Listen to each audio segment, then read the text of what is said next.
বন্ধুরা, আপনাদেরকে একটা ভিডিও দেখাবো। আসলে ভিডিওটি আমার অত্যন্ত ভালো লেগেছে। আসলে সত্যি কথা সবসময় সবাই তো বলে না।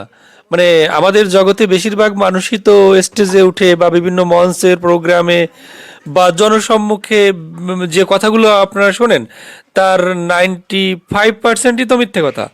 মানে কখনো তারা বলে মানুষকে প্রশংসা করার জন্য মিথ্যে কথা, কখনো নিজের স্বার্থ সিদ্ধির জন্য বলে। মানে মিথ্যে কথা শুনতে শুনতে তো আমরা অভ্যস্ত, কিন্তু জনগণের সামনে সবসময় উচিত কথা সত্যি কথাটা সবাই বলে না।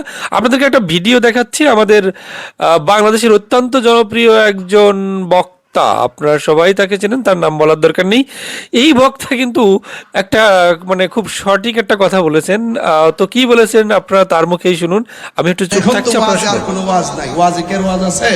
স্টেজে উইটাই তাফসিরে ইন্ডিয়া, স্টেজে উইটাই তাফসিরে পাকিস্তান, স্টেজে উইটাই তাফসিরে নির্বাচন, স্টেজে উইটাই তাফসিরে পিআর সিস্টেম, স্টেজে উইটাই তাফসিরে আমেরিকা। ওয়াজের মাঠ তার একটা তামসার মাঠ বানাইছে। কথা বলেন ঠিক কিনা? আপনার যদি রাজনীতি করার ইচ্ছা থেকে আপনি আলাদা মঞ্চ সাজায় রাজনীতি করেন।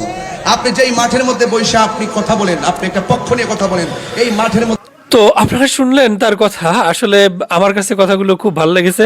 মনে হয়েছে যে না, অনেকদিন পরে কেউ না কেউ অন্তত মানে সত্যটা উপলব্ধি করেছেন এবং সত্য কথাটা বলতে পেরেছেন।